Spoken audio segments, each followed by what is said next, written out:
Have you ever wondered if the grand fortunes and scandals of one era might echo in another? Picture the late 1800s, newly built railroads snaking across the land, telegraphs zapping messages almost faster than thought, and waves of eager immigrants pouring into bustling American cities. On the surface, it looked like a brand new era. Beneath that shine, however, simmered stark inequality, ruthless monopoly, and widespread corruption. Many of us assume those problems are sealed away in history books. If you peer more closely at our modern world, you might find uncanny echoes. Are we living through a fresh Gilded Age, fueled by the same forces that once brought both unimaginable wealth and massive unrest to America?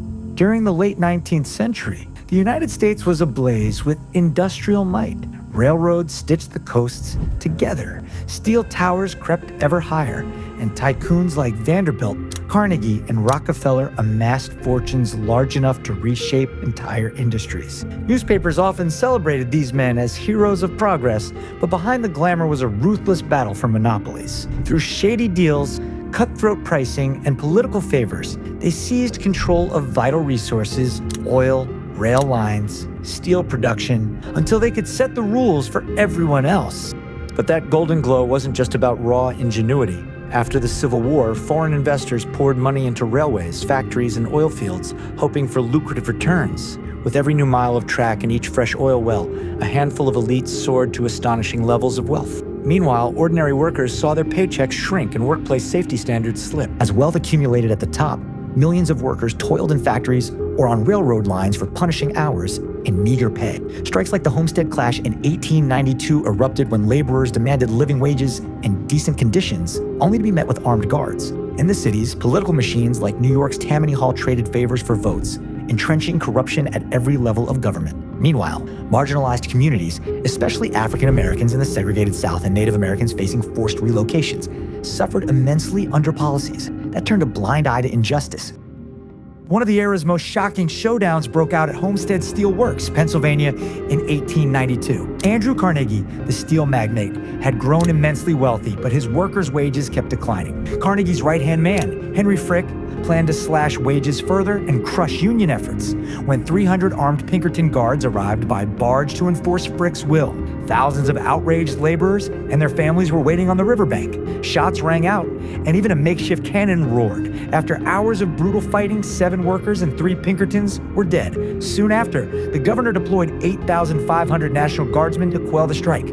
Though laborers were forced to retreat, the Homestead confrontation stood as a stark reminder of how far industrialists would go to protect profits and how fiercely workers would fight back. Elsewhere in the country, industrial titans flexed their growing power. Companies like Standard Oil locked entire markets under their control, while political machines shielded these monopolies. Reformers attempted to push back, but most laws lacked the strength to stand up to such concentrated wealth. Despite the enormous progress the era boasted, towering skyscrapers, a modernizing economy, the toll on ordinary families was staggering. The rail and steel kings could raise shipping rates or lower wages on a whim, just like modern tech giants can alter algorithms overnight. That power disparity couldn't last without backlash. Soon, outcries for reform grew too loud to ignore, planting the seeds for the progressive era, which tried to place at least some checks on the profit-obsessed machine that defined the Gilded Age.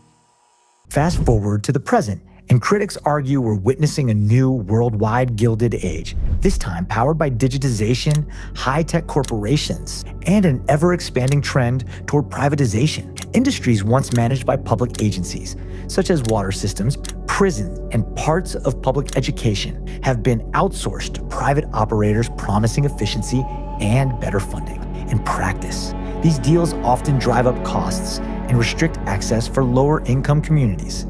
Major sectors also shape legislation through intense lobbying, fueling what some call capitalist realism, the claim that no alternative economic model could possibly function. By controlling information flows and swaying policy, large corporations often dictate where profits flow, while everyday people shoulder the risks.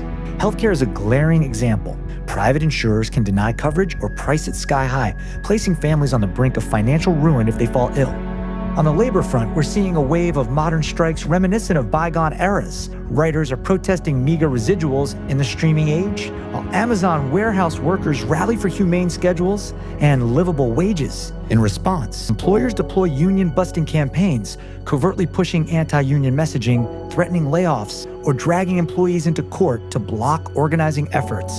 According to a February 2024 report from the American Prospect, some of America's wealthiest corporate leaders, including Elon Musk, Jeff Bezos, and the Albrecht family's Trader Joe's, have gone a step further, filing legal challenges that could render critical aspects of the National Labor Relations Act unenforceable. The filings argue that union activities infringe on property rights and hinder business operations, effectively urging higher courts to outlaw certain collective bargaining tools. Labor advocates call this a direct assault on workers' rights, and the outcome could set a historical precedent, one that labor historians compare to the reactionary backlash seen in the 1890s. At the same time, workers worldwide are leveraging social media and public demonstrations to garner support. From tech giants in Silicon Valley to retail behemoths across Europe, employees are organizing and sharing information on everything from pay disparities to safety violations.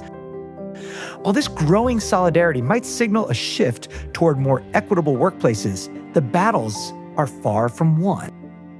If anything, the homestead strike's lesson, when push comes to shove, big industry can lean on government power, still resonates today. History suggests that whenever vast wealth and power become concentrated in too few hands, society eventually hits a breaking point. The original Gilded Age ended in strife and forced reforms. Today's brand of capitalism offers incredible convenience and innovation, but it frequently echoes the same underlying drivers: monopoly-like dominance, preferential legislation, and the relentless push to privatize vital resources. Perhaps there's a path to harness capitalism's strengths, entrepreneurship, technological breakthroughs, while limiting exploitation. But ignoring rising inequality and active efforts to undermine collective bargaining could usher in crisis as turbulent as any in the 1890s. The Homestead Strike was a bloody flashpoint that showed how far the wealthy elite would go to protect profits. The latest Supreme Court challenges against unions remind us that even now, the survival of labor rights depends on constant vigilance. If there's any lesson to be drawn, it's that unchecked ambition often sows the seeds of its own undoing. Whether we can learn from the past and act before resentment and hardship force drastic change remains to be seen.